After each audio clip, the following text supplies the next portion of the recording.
Hi guys, I realised it had been a while since I last published a video, so I thought it was high time to record a new one. I apologise for the backdrop. I know it's not particularly telegenic or televisual, and this shirt choice perhaps wasn't the best. I'm almost camouflaged there against the drab curtain and the stainless steel wardrobe. But moving swiftly on today, I want to talk all about the plethora of information there is out there when it comes to exploring football commentary, either because you have an interest in becoming a professional broadcaster or simply you're keen to know more about what the industry is all about. The situation has changed a great deal over the last 15 or 20 years. I remember when I was a teenager, desperate to find out more about commentary, how to get into it, where I might be able to get some opportunities, where I could possibly get a big break.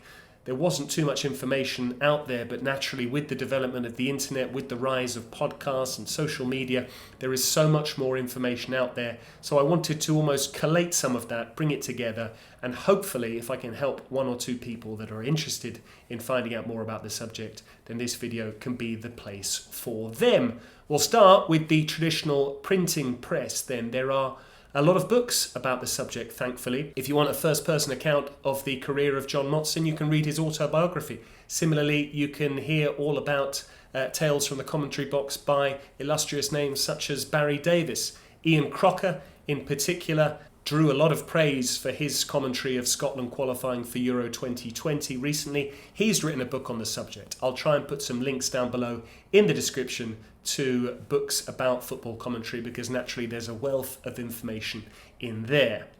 Moving on from books, there are podcasts, and podcasts are plenty, I hasten to add.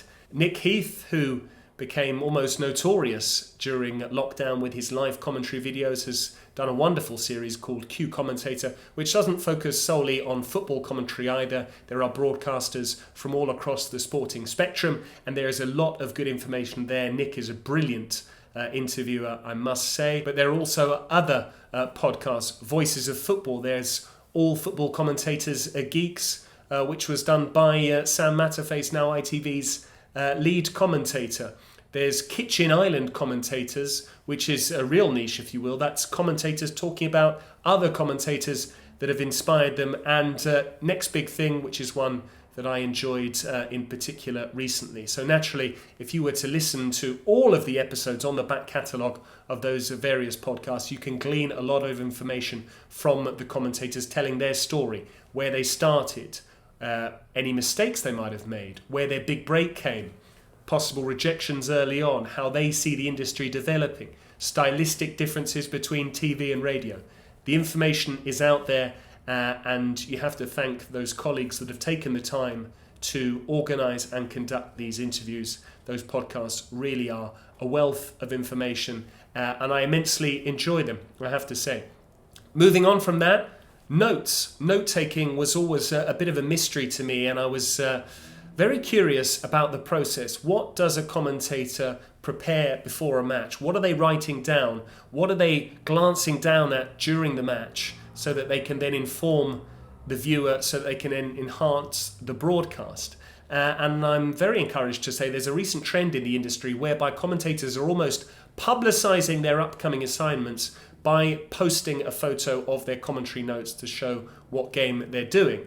So you can simply look through that, you can zoom in on it, you can see, oh, okay, they've decided to focus more on statistical information.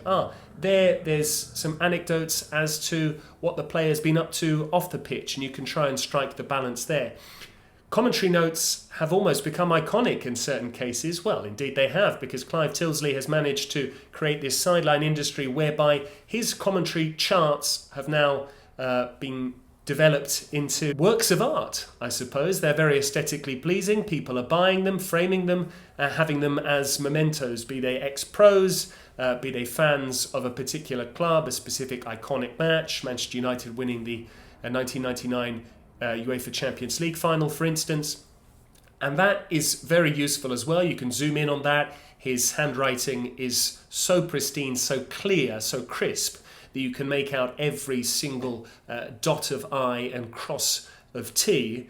And if you're that way inclined, I would even suggest, if you are looking to make your way in the industry and you want to get an insight into what one of the best in the business is doing in terms of preparation, perhaps even spend 20 or 30 pounds, procure a copy of a specific set of Clive's commentary charts, and then simply try and learn from the information that he's preparing. Don't necessarily copy, but perhaps you can certainly grab some of that information and apply it into what you are doing.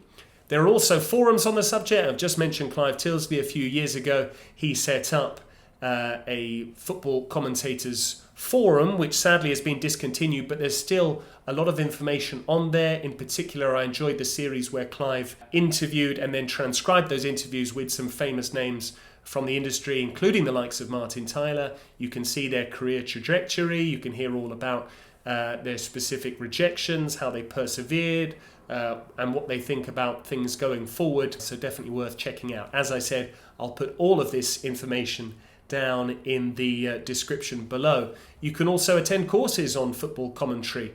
There's the Football Commentators Workshop. I think they're now doing workshops online via Zoom, which are free. There's also a paid version, so that is an option for you as well if you want to get specific feedback on what to do.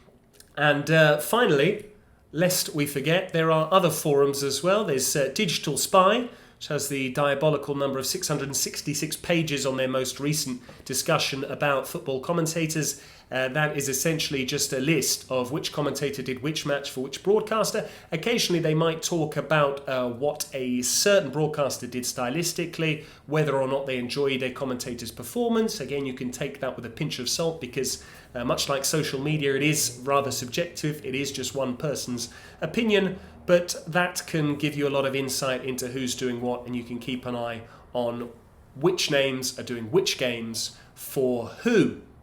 And finally, another development is the Internet Commentators Database. So I've got a lot of notifications from this specific website recently because on Twitter, every time that I publicize my assignments, and this has almost become a snowball effect, really. I'm now almost publicizing my games because I'm aware that certain individuals are interested in that.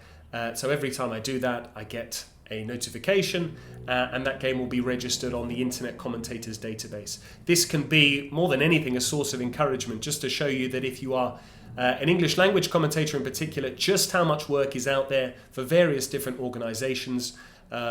Lots of different broadcasters, as I said. There are English language world feed commentary services on all sorts of competitions and leagues from around the globe. So you can even go and check on the drop-down list which your favourite commentator is, see what they're up to, see where they've been working.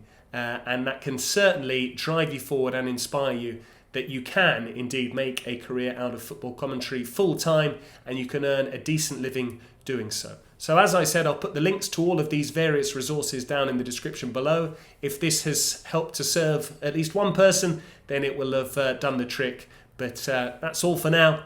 If you haven't already, subscribe to hear more about football commentary, to hear more about languages, to hear about interpreting with regards to sports in particular. Give this video a like if you enjoyed it, and please comment in the sections below, or the section rather below, because I'm always keen to hear from viewers what you thought. Thanks guys, I'll see you on the next one. Bye bye.